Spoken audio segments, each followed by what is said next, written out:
am attorney Marie-Chris Bathan-Lasco. This is my virtual classroom. Welcome to my YouTube channel. In this channel, I shall aim to simplify the law. I will discuss concepts and principles of law in under 10 minutes. Hello again, everyone.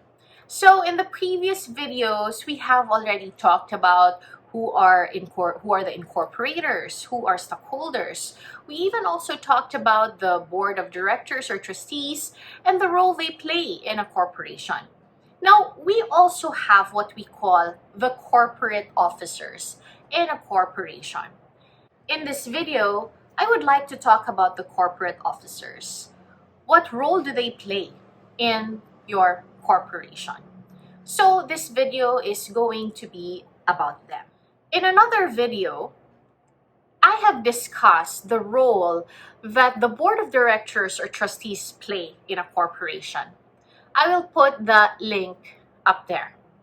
Now, in that video, I have discussed that the role of your board of directors or trustees is basically making policies for the corporation, directing the conduct of business affairs of the corporation. How about corporate officers? If your BOD or BOT would make policies and direct the affairs of the corporation, what do the corporate officers do for the corporation? The corporate officers now are the implementers of the policies of the board of directors. They are the ones who actually manage the business operations. Your board of directors or trustees will now then exercise supervision over the corporate officers. So, who are considered as the corporate officers in a corporation?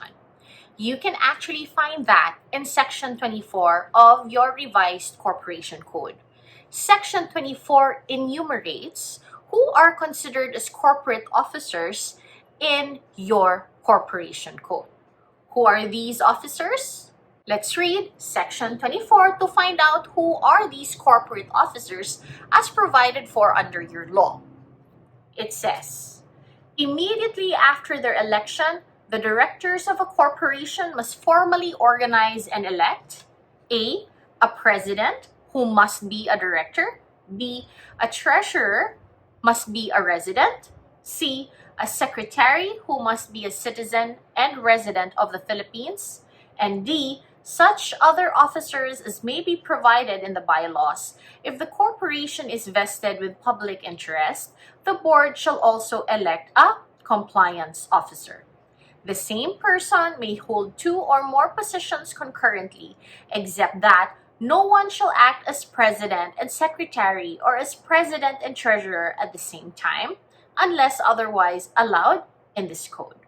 The officers shall manage the corporation and perform such duties as may be provided in the bylaws and or as resolved by the board of directors.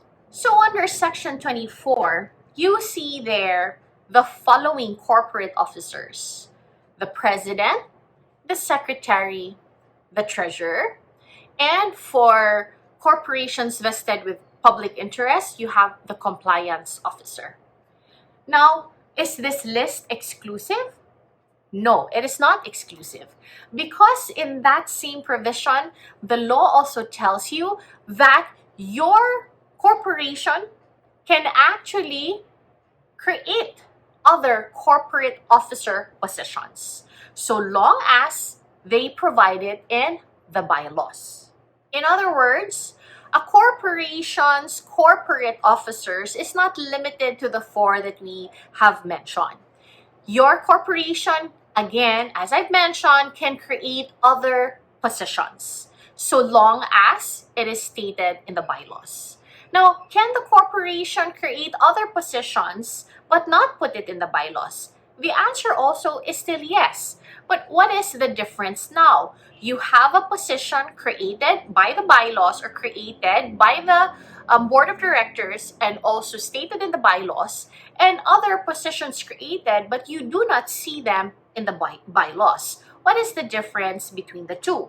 The difference is that if such position that is created is found in the bylaws of the corporation, then the person occupying such position is considered a corporate officer.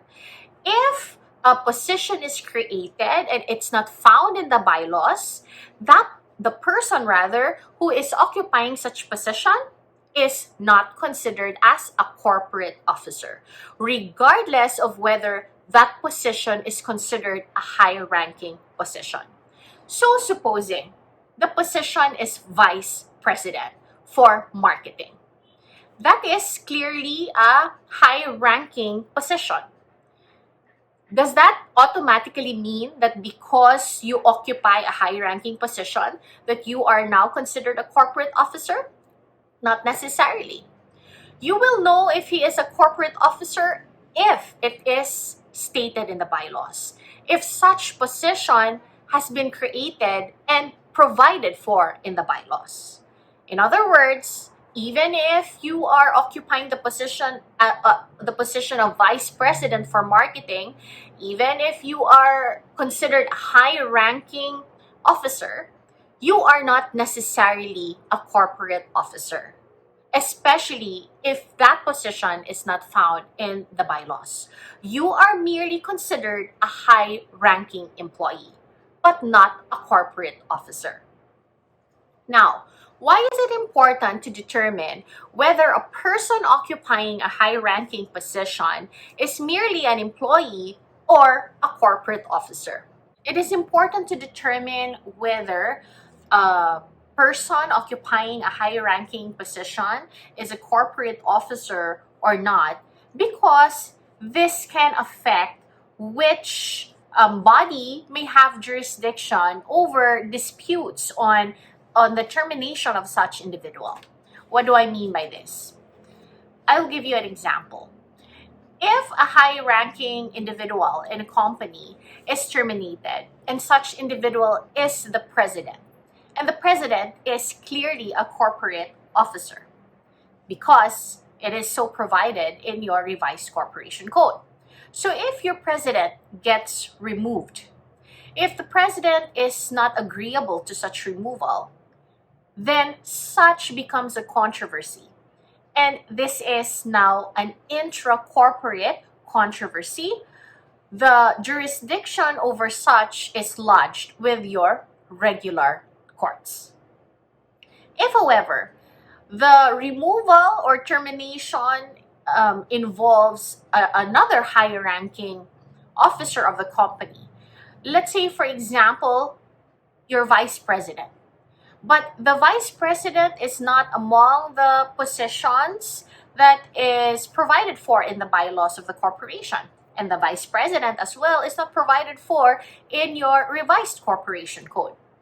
Yes, the vice president is a high-ranking position, but that position is not provided for in the bylaws, and therefore, even if high-ranking, the vice president is considered merely an employee of the corporation.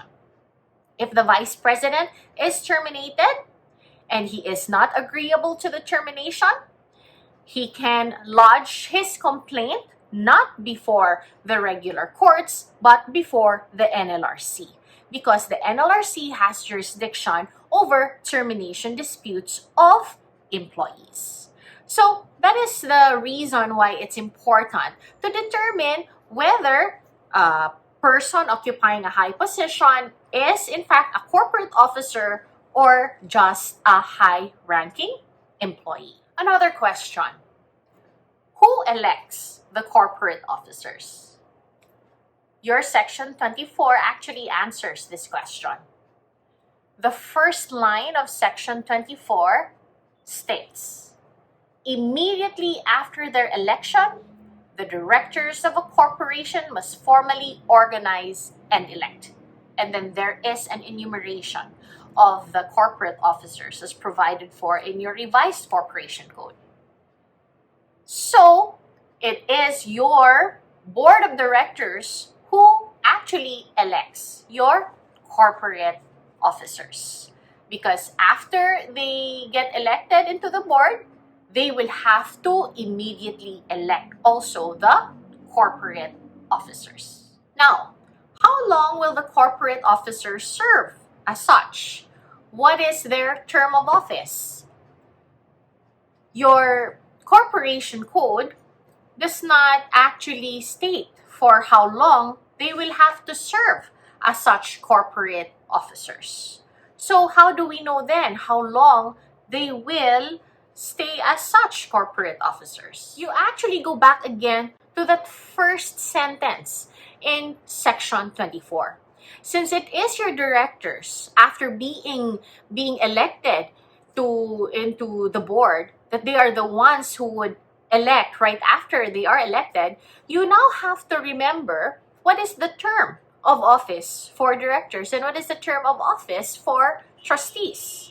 This means then that the corporate officer's term will have to be the same as that of the term of office of the directors. So the term of office of the corporate officers then for stock corporations would be for 1 year, the same as that for the directors.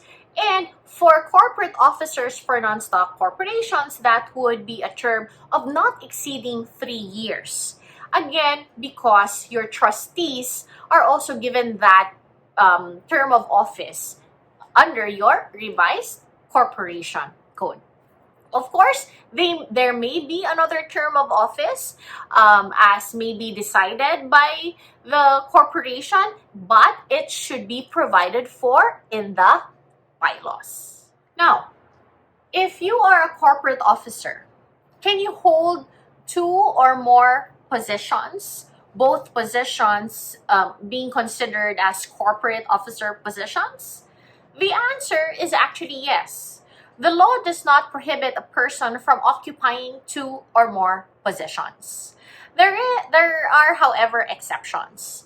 What are these exceptions? A president cannot be a secretary at the same time, and a president also cannot be a treasurer at the same time. Why? Because these 2 positions, president and secretary, and also these 2 positions, president and treasurer, are considered as incompatible positions. Why are they considered as incompatible positions? They're considered incompatible positions because of the duties involved in such positions. Your president manages the day-to-day affairs of the business, while your corporate secretary handles the records and books of the corporation. If you allow the president and the secretary to be one and the same person, you are basically removing the checks and balances of the corporation, because then you are giving a chance for the president, who may do something that is detrimental to the corporation, to be able to cover it up as secretary, because the secretary is the repository of the records of the corporation. What other 2 positions are considered incompatible? As I mentioned earlier, it's president and treasurer.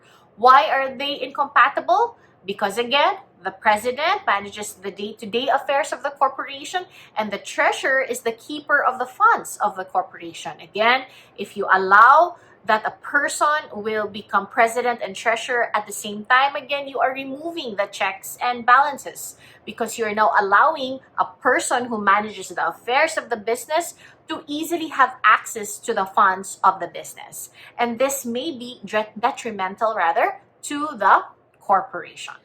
What other matters are important to remember when we are talking about corporate officers, especially those that are enumerated in your revised corporation code?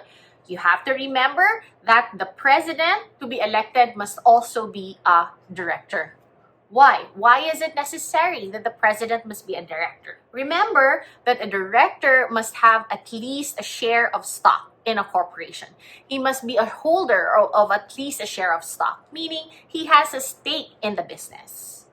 it would be but natural that if you have a stake in the business, then you will have to look out for your interest in the business. And therefore, necessarily, you also have to look out for the interest of the corporation. And that is why your president must also be a director of the corporation. Now, how about your corporate secretary? Your corporate secretary must both be a resident and citizen of the Philippines. Now, why does your corporation code require that? You go back to the function or functions of the secretary. And what is the function of the secretary?